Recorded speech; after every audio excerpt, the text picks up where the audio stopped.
Good afternoon and welcome from the Australia-Indonesia Centre at Monash University in Melbourne. Thank you so much for joining us for our webinar today, or our In Conversation webinars as we like to call them, our second one for this week. And that's because there's a lot going on with the impact of coronavirus and our desire to look into some of the challenges that has raised and how Indonesia and Australia are handling them. So thank you very much for joining us. Apologies for the slight delay. We do promise you a very interesting hour though of discussion. I'm Helen Brown, and of course what we're going to discuss today is how local and regional governments are critically managing the impact of the coronavirus in their districts and areas. We rely a lot on central government, but of course what we're seeing on the ground is that it is what is happening in those more local communities that is really affecting the management of the spread of this disease. We're going to speak to the Lord Mayor of Melbourne, Sally Capp, population 5 million, who's joining us. Thank you very much. I'll introduce you much better in a bit of time, and Ridwan Kamil, who is the Governor of West Java and is a friend of Sally Capp's. They know each other quite well. Population a little bit more, 68 million, but both facing similar challenges. But we thought also both perhaps they can learn from each other about some of the activities and the impact of them, because let's face it, we're all learning at the moment. I would like to acknowledge firstly the traditional owners of the land on which I am broadcasting from, that is the Kulin Nations. That's where the Centre's Melbourne office is, and it is of course also the land on which Lord Mayor Sally Capp is broadcasting from. We pay our respect to elders past, present and future.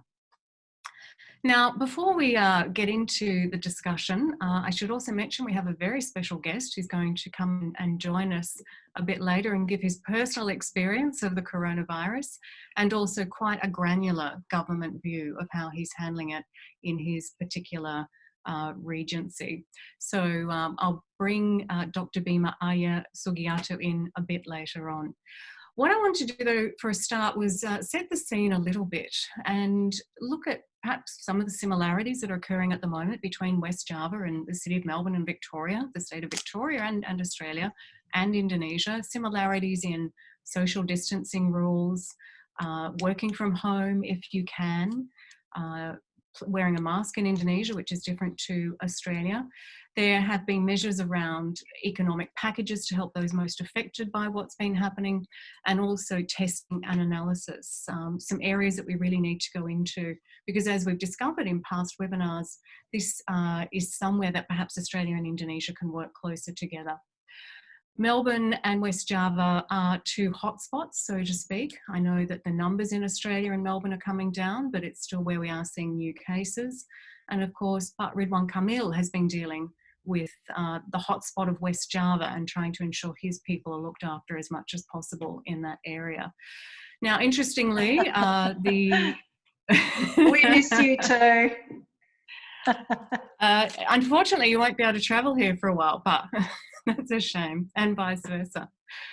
I thought it worth also just putting in the context that both central governments are starting to ease restrictions or talking about easing restrictions. So this is another level that will have to be managed, you know, in terms of letting a few more people gather, or in the case of Indonesia, some talk about a return to work by July.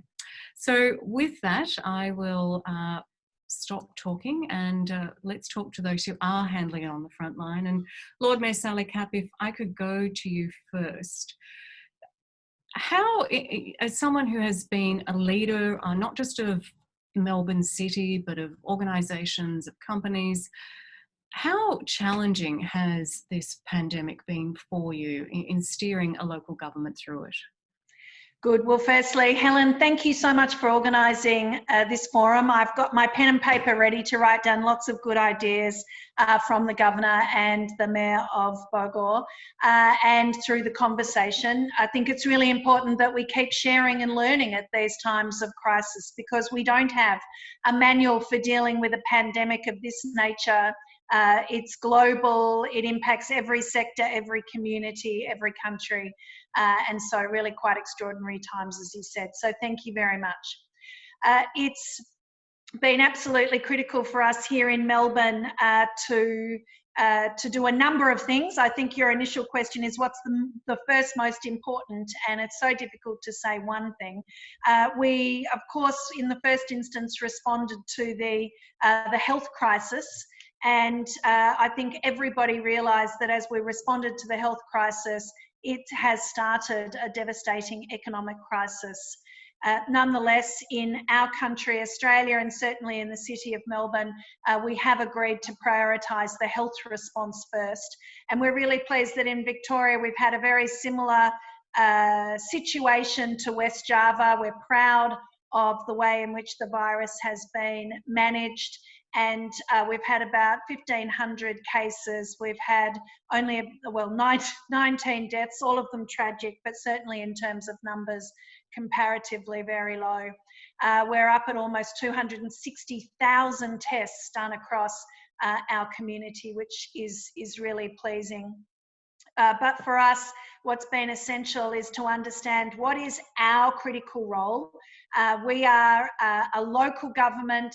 We must be cognizant of the role that we play with the state government and the federal government, and be very clear what is expected of us, what are the critical and essential responses, and we must deliver those well. We have a role to play. If we deliver our role well, then everything else should flow from that, not least of which is the confidence of the community to keep trusting government at a time when we really do need them to listen and adhere to the instructions.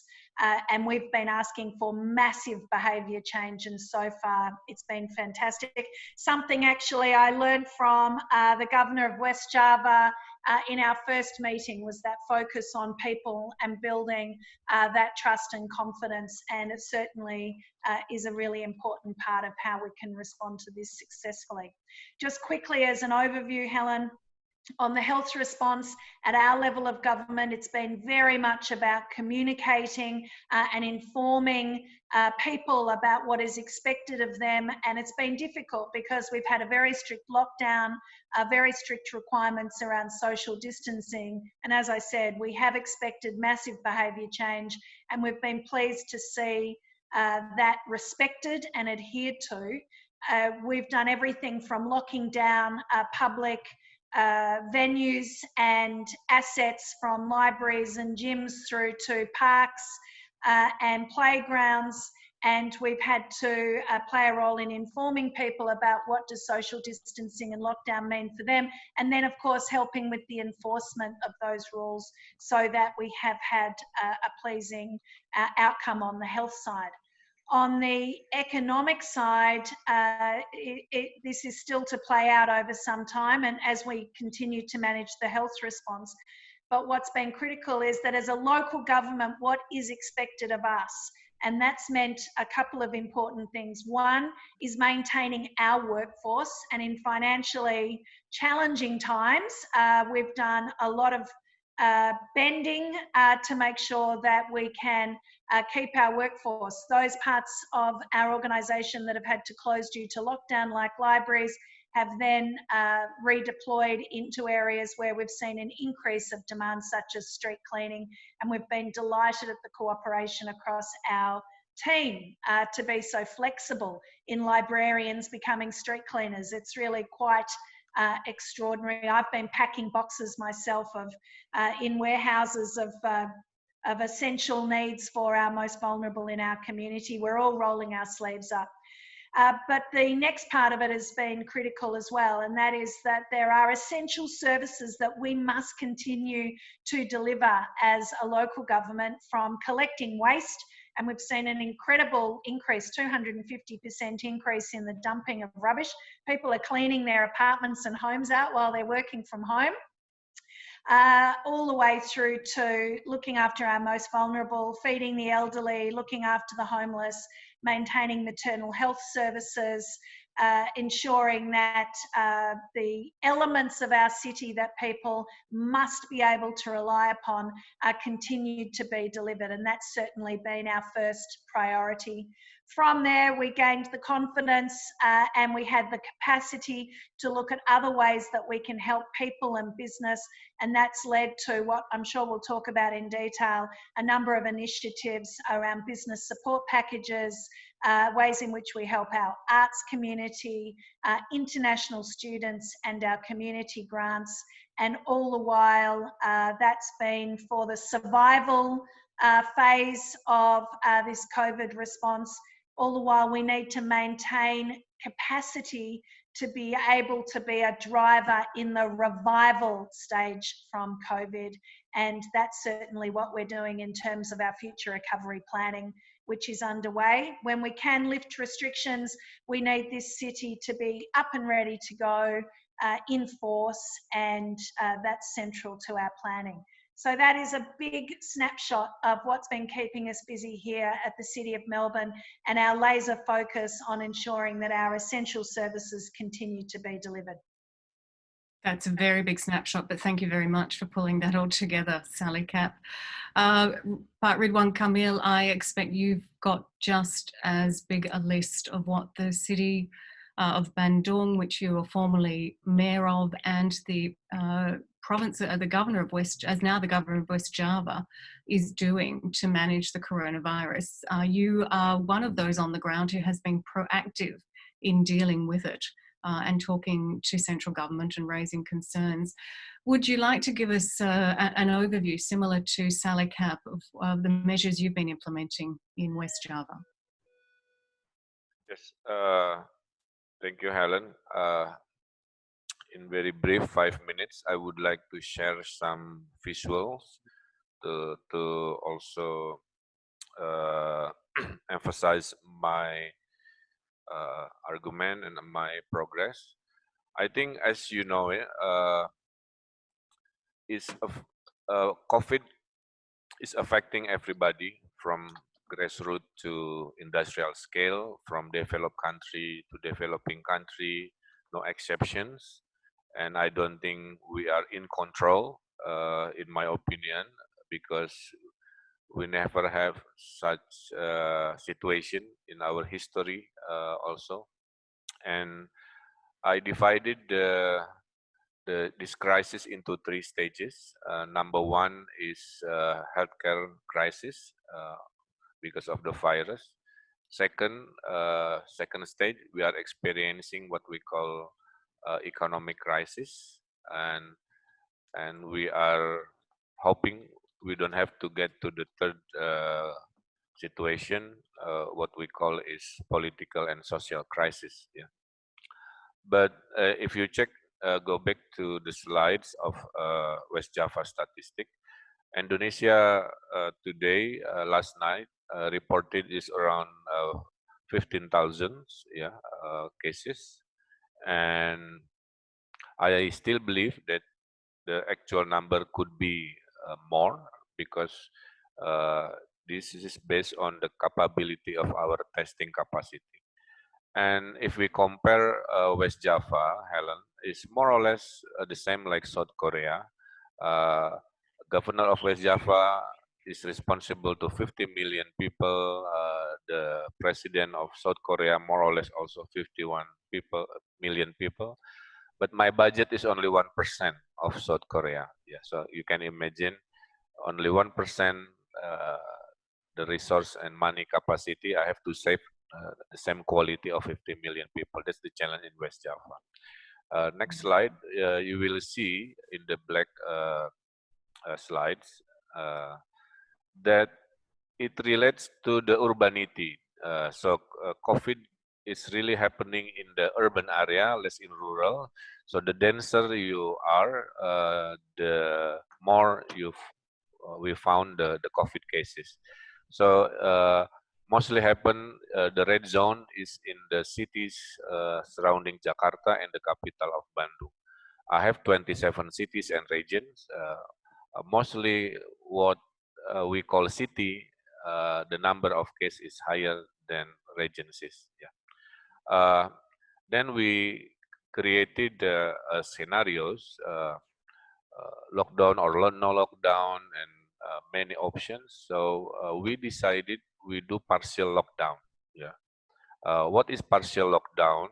We have a local term called PSBB, but it's in English we call it very simple, maybe partial lockdown. Partial lockdown is we try to limit the activity of our people up to only 30%. Yeah, so it's not very easy. You can imagine 50 million people now suppress the activity only to 30%, and this been started from April 15 for 5 cities, followed by another 5 cities in April 20, and now the whole province. I decided to be a partial lockdown for uh, 50 million people since May 6. So this is the largest operation in Indonesia to contain 50 million people to make sure the safety of my people. Next. Now, also, this is the simulation, Helen. If the blue line is indicating that we do the herd immunity, just up to the people's immunity, yeah, no action taken. We could have 1.8 million affected. Then we started our Jakarta Metropolitan, Bogor, including Bima, reduced to only 700,000 possibly affected. We extend our partial lockdown to our capital, Bandung area, metropolitan, reduced to 119,000 possibly affected.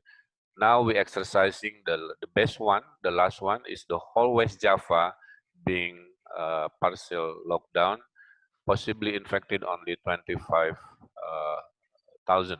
Yeah. Next. So after we exercise this measure, Helen, we found many good news. So it is proven that if we reduce the number of crowds, the number of density, the less COVID cases found. But next berikut. This one shows the COVID reproduction speed. Before partial lockdown is really big, 1.27 index, now close to 1. Yeah, it means the number of reproduction of COVID is reduced. Per today is 0.8. Before partial lockdown is 3. Index 3 means one patient could infect 3 person in one day, but now it's reduced to 0.8. So it means it's good. Yeah, the number, the speed of reproduction of COVID is reduced. Next, we try also sebelumnya to enlarge our scale of tests. The problem of us is the testing capacity, Helen. We could only test per today 120,000. According to South Korean standard that WHO upload, is around 0.6%, meaning 300,000. So I'm working very hard to make sure I can test the remaining 180,000 to total 300,000 being tested. We have 9 laboratory available, hopefully 7 in progress. So this is how we massive.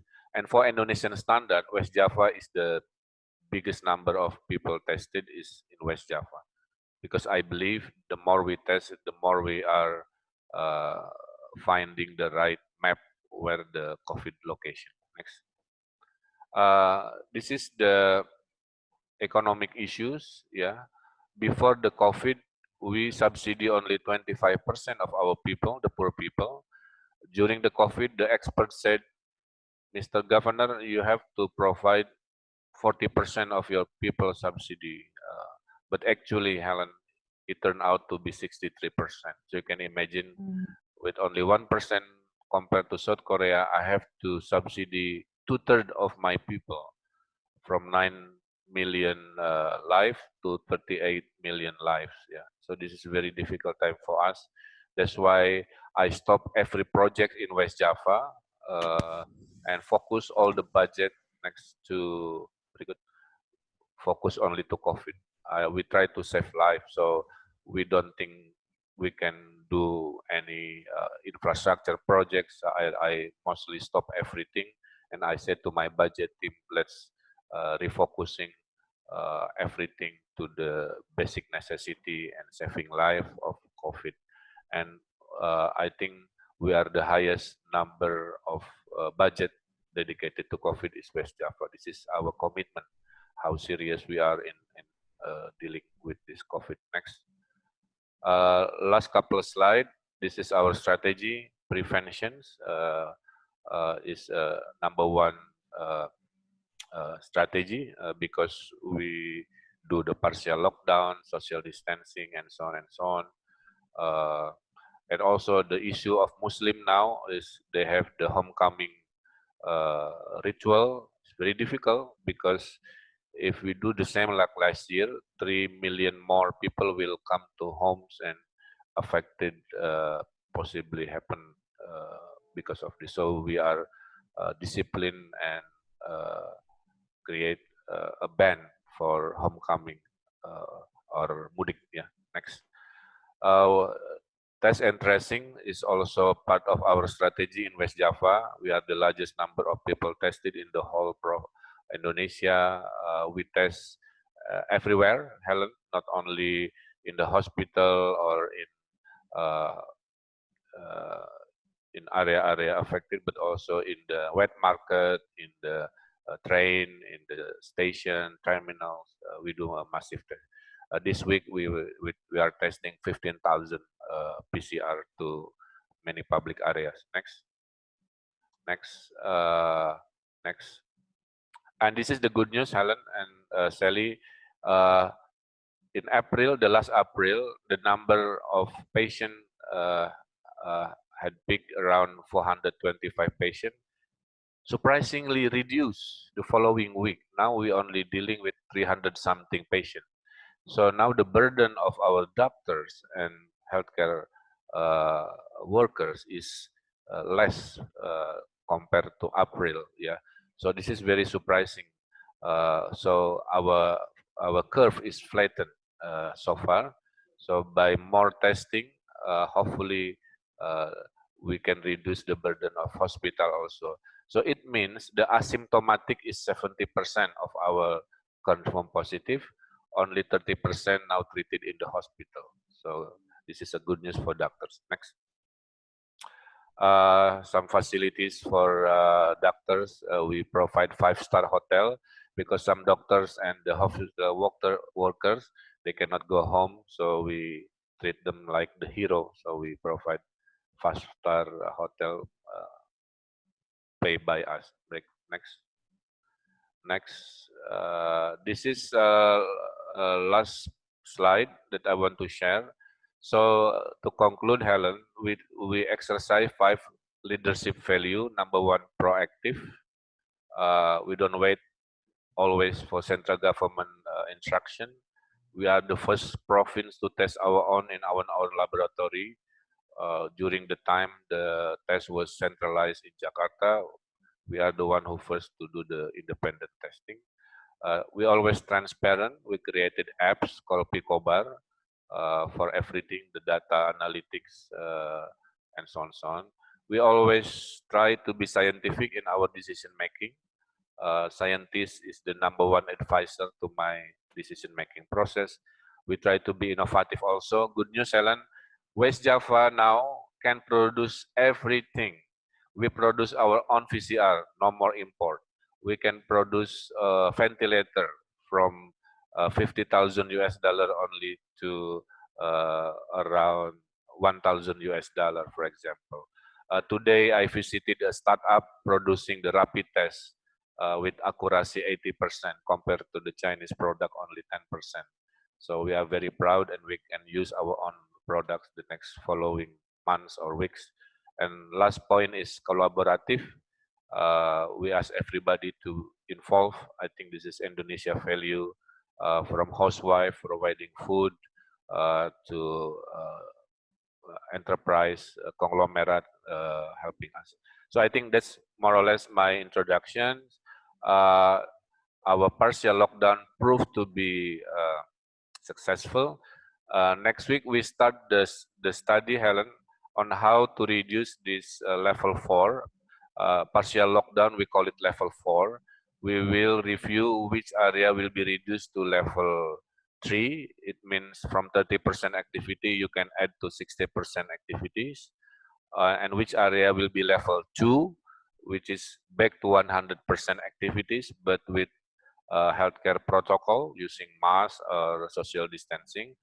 And hopefully someday we'll be go back to level 1, which is go back to like pre-COVID situation. But I don't think that would happen until the vaccine or the medicine found for COVID. So maximum, I think I can go back to level 2, the new normality, the new normal. And to conclude, as a leader, I think Sally would agree, is a delicate balance situation between healthcare, economy, healthcare, how big the dose to let the economy going. It's not very easy. So I think the issue in United States, in Europe, everywhere, is how far the economy is okay during the pandemic. This is always a very tricky and difficult question. That's why hopefully we can share. We want to survive also. But I think 70% is good news from West Java. 30% is something we have to be focused. I don't want to have a second wave coming to West Java with all this good news. So we are trying to find the right formula. That's reporting from West Java. Thank you very much, Ridwan, and thank you very much for your time. I should mention that to both of you. I appreciate it. We appreciate it greatly. We know how busy you are. And Ridwan, if I could pick up on the point you were making about testing, and you're asking for more testing to be done, and you're actively trying to get that organised and more laboratories set up to do it. But if you do ease restrictions, do you feel confident that you'll have the testing in place so that you can track and trace to keep those numbers lower, as you say is happening? Yes, I think the data today is based on our testing result, based on our capacity. For example, we tested in the random sampling to the passenger in our train or incoming from airports. We found 1 or 3% is positive COVID, for example. From 300 sampling, we found 3 confirmed positive using PCR. So what if we tested thousands of these passengers? It means we will find 1% or 3% from this 1,000. So that's why the data today, I believe, is not really 100% representing the reality because of the testing capacity. That's why the key for us to in control is to work very hard to produce the higher number of testing. But again, how big is the testing to be accurate? There is no rule of thumb. So I'm just copying the South Korea standard, which is 0.6%. In Korea, 0.6% of population, you can find the map more or less. And we sort of 180,000. So I have to work hard in the next 4 weeks to find 180,000 more testing in the limited time. So I think by the time we reach 300,000 in total, at least I can say to public, we have more or less a scientific map of how to control the COVID. Thank you very much. Sally Capp, the Lord Mayor of the City of Melbourne. How important has it been for the council to work with the research institutions, the scientists? As Ridwan mentioned, you know, they're essential to getting good advice. How much has that guided you in the decisions that you've been making?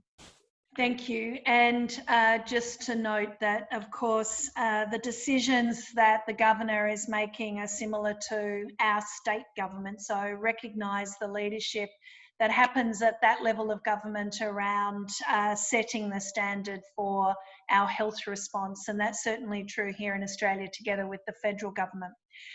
Nonetheless, I think what's worked very well in Australia is that every level of government has had a chief health or chief medical officer that has been the key advisor to responding to the health crisis. And that's true even at the City of Melbourne. We have a chief health officer who has been liaising with the other levels of government and then into our university system and hospital precincts to understand what are the best decisions that we can be making to manage the health response.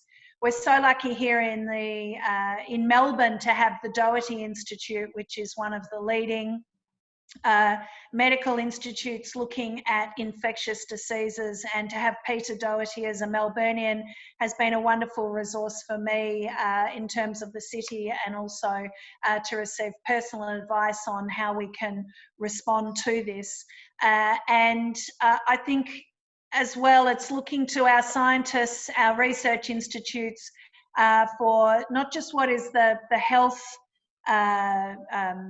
risk and response, but also looking to those organisations on how do we manage ourselves as a community and economy during this what I call survival stage or rescue stage, and then as we move into thriving and recovery, it's again making sure that we're utilising the intellectual property, facts, data, evidence, because we know that when we reverted to data and evidence to respond well to the health crisis, that we could put in the right measures and the right actions that included, as the Governor has said, moving towards lockdown, ways in which we enforce. And I think it's really been the most compelling way that we've been able to inform and communicate to the public and to our community to motivate them to respond in the way we want to, has been to use the medical advice, the data and the science much more than any of the other arguments that we could have put in place. But again, maintaining that confidence as we move forward, where we can utilise the intellectual property, the data and the evidence to show pathways, because as everybody has said so far, this is nothing that we've experienced before. We can't look back. It's not like a global financial crisis where unfortunately we've had quite a few of those, where we can look back and learn from that experience. We're delving into big pandemics in the past, from plagues and diseases, and to see how they've been managed previously, but they've been within geographic or even socio-demographic limitations. This virus has actually jumped all of those barriers so that everybody is at risk and can be impacted, and even more why those elements of science, data and evidence are important for managing our way forward. Thanks, Sally. That's an important point around how the science has guided a lot of the decision making. On that, I'd like to bring in our very special guest. Well, we already have two very special guests, but it's lovely to be able to introduce our audience to Dr. Bima Arya, who is the Mayor of Bogor, one of the major cities in West Java in Indonesia, of course. A former advisor to the AIC Urban Water Cluster, so he's a friend of the AIC, but also did a master's and a PhD in Melbourne. So one of our... and working with you, no doubt, Ridwan, on this huge challenge. And thank you so much for dropping in, Dr. Bima. We appreciate it. I think what we should tell people is that you actually have had coronavirus and obviously survived well.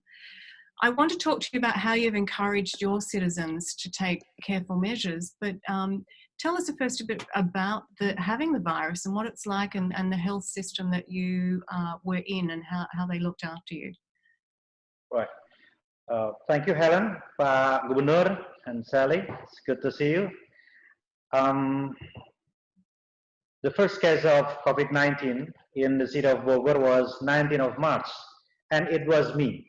So I was patient number 1 in our beloved city, and I believe that there is no coincidence in this life. So I think I was chosen by God to be the first case of positive COVID-19, because I have to do my job to prevent people to be infected.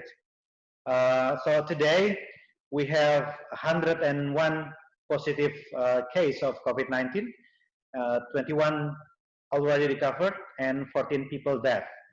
But yes, the curve is showing us that we have a trend of flattening curve. But we cannot tell that we are safe yet. So we are not safe, because Bogor is really connected with Jakarta, and we are also approaching Lebaran, Idul Fitri. So we have to anticipate the massive movement of people coming and out from the city of Bogor. So what I did, the first step is to make sure that all measures in handling COVID are supported by adequate budgets. I think that is the first important thing to do. So do not plan measures without available budget. We must be realistic, but that doesn't mean that we are giving up to the current situations. So I instructed all Bogor City officials under my authority to shift our resources from initiatives that can be postponed or cancelled to be directed toward handling COVID-19. So we already secured 144 billion rupiah to be allocated in handling this COVID-19, starting from health issues, social safety network, and also economic empowerment for our citizens. And the second step, I also requested the head of regional revenue agency to make some sort of innovation in maintaining stream of income to the regions. This is a problem which is occur throughout the nations. So Bogor City locally generated revenue, or our local income, has fallen by around 60%, because we are really heavily dependent on revenue contributed by service and tourism sectors, the two sectors that were affected heavily by this pandemic. So we have to find ways how to solve the problems in terms of our local budget. And the third step, we initiate the important movement to generate public awareness in dealing with this COVID-19 pandemic. We encourage the movement of million cloth masks. So it's like the civil society movement is a simple but effective way to prevent transmission of the virus, and it is actually empowering citizens and small businesses.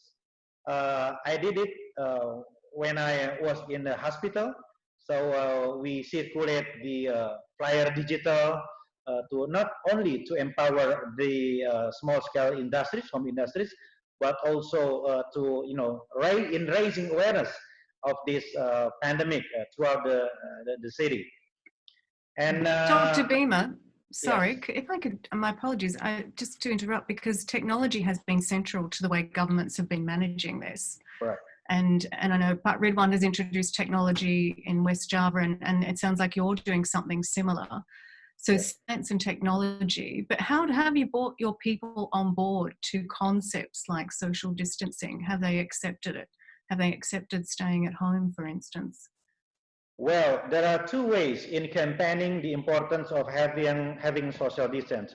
First, through the social media, including the mainstream media, we are circulating the message about the importance of having, social distancing, and also the importance of using masks to the citizen. And the second channel is a direct channel. We have apparatus in the city of Bogor at the district level to the village level, because not of our citizens are well connected with the social media. So it is still important to maximize the functions of traditional apparatus in the region. Thank you so much, Pat, for those answers, and I'm so glad you survived. That's good news. Ridwan, Kamil, if I can go to you, because I'm curious, I'd like to pick up on your point about 63% of the residents of West Java are middle-class citizens who are being pushed into poverty. Now, that is a worrying number, and I know that your finance minister has trying to put in place measures to help them. You're doing the same. We're hearing about this new poor, as it's called. We've come up against this issue in other webinars, and I think Sally Capp, even in the city of Melbourne, this is an issue that you'll be facing. Just some brief comments from all of you about the seriousness of this and how to tackle it. But Ridwan, perhaps if we could start with you. Yes, Helen. I think, as I said, while we are focusing in fighting COVID, suddenly my time and energy need to be shifted to economic issues. Yeah, so every day this is like a daily aspect that I have to deal with. I think how we try to solve is by again we try to find a very scientific inputs on how to move the economic going. Yeah, number one, we have the data that, as I said, before COVID, we only subsidy the poor is around 25%. The expert predicted only 40% need to be subsidy during the COVID, but it's actually increased to 60%. So these people, they got fired or laid off by the industry, because West Java, Helen, 60% of the whole industry in Indonesia are located in West Java. So we are one of the biggest province, the #1 province in terms of industry. When you shut down one factory, at least 1,000 people lost the jobs. Yeah, so that's how the magnitude of my situation. For example, we did a testing to one factory in Bandung. We found 7 confirmed positive COVID in manager level. So by having that situation, 2,000 workers need to be stay at home for the next 14 days, for example. So every day, the reports of people sent home by the employee is increasing. So that's why we have several strategies. Number one is safety net. We put 10.8 trillion rupiah for the next 4 months. Our budget capacity, the first scenario is to try to survive in the next 4 months, assuming that in the month of July, everything will be okay. Yeah, that's first scenario. Second scenario is I will allow the factory to still open, but they have to take a massive test by their own budget. For example, Pak Governor, I need to keep my factory running, and I said to them, okay, but you have to prove you have tested your 1,000 workers, including from CEO to office boy to security. So this approach is being implemented and discussed with the invention of our local rapid test made in Bandung. And I'm very optimistic I can keep my economy going while maintaining the assurance that there is no COVID within the working area. So that's the second strategy. Number one, safety net. Number two, testing, more testing in the big scale working Arya. And number three, we are preparing the second scenario after July, is we are creating with Pak Jokowi and also us, what we call the human intensive projects, padat karya in local words. It means if you want to build road or bridges, we have to make sure we include the whole unemployment people to be a labor. Yeah. So this is the third strategy to make sure while they are trying to be back on their feet, government project can be used as a stimulus to bring more people to work as a worker in the infrastructure projects. And the fourth strategy is we are pushing the infrastructure of digital economy, because we found this is proven to be useful during pandemic. Many people have a new normality now, including my mom, for example, 81 years old, now learning how to do the Zoom to have a meeting virtually with her sons, including me. So there is a shifting of the new economy also. I think this fourth scenario hopefully will create a sufficient dose on how much the economy can be open during the pandemic. That's why I need to learn from Sally. My question to Sally is very important. During this time, are you allowing some economic activity to open? How many percentage from 100% of normality now in Melbourne? And what's the reason or the basis of your make decision at this business open, that business not open? I want to learn from Melbourne. Can I ask this question to Sally? Yes, Helen? yes, absolutely. Terima Good. kasih, ya, Pak. And Governor, we can share a lot of detail, obviously, but it goes very much to the original question, Helen, and that is, in times like this, we see how economically fragile individuals and families are, how dependent they are on their regular income coming in. And we've certainly seen some incredibly generous programs like JobKeeper at a federal level, where there's a guaranteed income for certain workers, and that's been fantastic. But it's also shown us those groups that very easily slip through the cracks. For example, workers that are here on particular visas and international students, where none of the current programs for wage support, they don't qualify for those. And so we've been very mindful of programs to make sure that at the very least they've got the essentials like accommodation and food, and that we are being a caring city in response. But ways in which during this health crisis, and as we start to manage out of the health crisis, we can keep people employed is obviously the best strategy, as the Governor is alluding to. The federal government, state governments, together with cities, have identified what are essential services, and those industries have stayed open. It has depended in each state. Differences in each state. What we've realised as a city is how dependent our city economy is on workers coming in every day.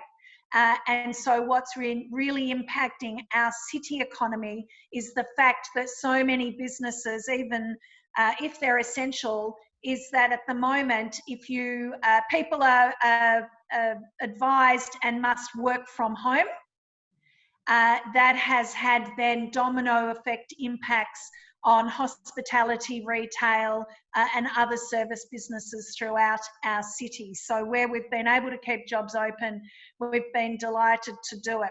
So those essential services, obviously health services, construction services, so construction sites. Sorry, Helen. No, I was just going to pick up on your comment around keeping jobs, because the City of Melbourne actually had some packages available to business to help them, didn't they? Yeah. Yes. So it's very on the ground funds provided at the first instance. Exactly. So beyond the essential services, so big industries like health and construction, where we've been able to keep people employed, we've looked at ways in which smaller businesses can engage their staff during COVID, which doesn't involve customers. Believe it or not, it's a paradigm shift. So that is grants for staff training and professional development to keep people engaged, but also upskill them during this time so that they're ready to go. So grants for that. We've been giving grants for digital and technology responses. So building online platforms, marketing skills and products so that businesses can be communicating with customers remotely. Grants that can build up the supply chains for delivery of those services. And those types of grants, together with capital works grants, have meant that there are meaningful ways that businesses can keep their employees active and earning wages and upskilling and really doing meaningful work during this time. There's no doubt that COVID has shown us how delicate the ecosystem is for our economies. When major parts shut down, it does have that domino effect into others. Where we can keep businesses going, then it has the same beneficial impact. I'll just use a quick example. We have a construction site near our main market, Queen Victoria Market. Those construction workers have managed to be stable customers for the market to keep those traders open and earning some income and keeping their employees on even during shutdown. So that balance and that ecosystem is so vitally important, and we can see it in even little examples like that. But Governor, happy to provide you with more detail.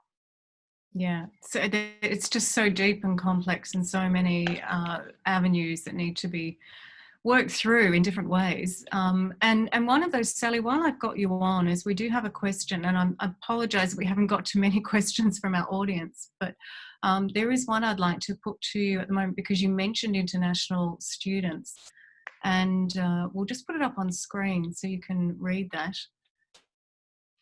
Yeah. So there's, as you mentioned, there are some packages, but of course these students have to pay rent. There's some concern emerging around housing, that they can stay in their housing, yes, or accommodation. Are those the sorts of issues you're dealing with?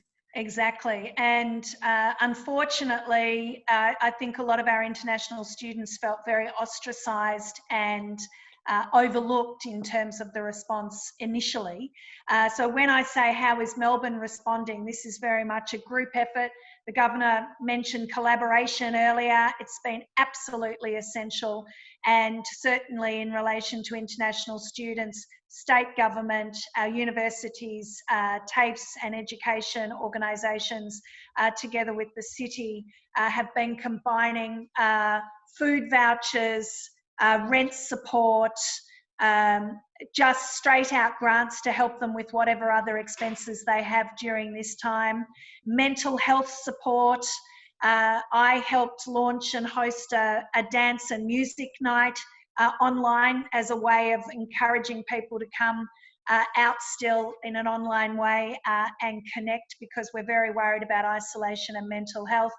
And then other activities, again, that the students can be involved in whilst they're doing online learning, which are about case competitions, assistance with brushing up their resumes, ways in which they can start to look at work experience.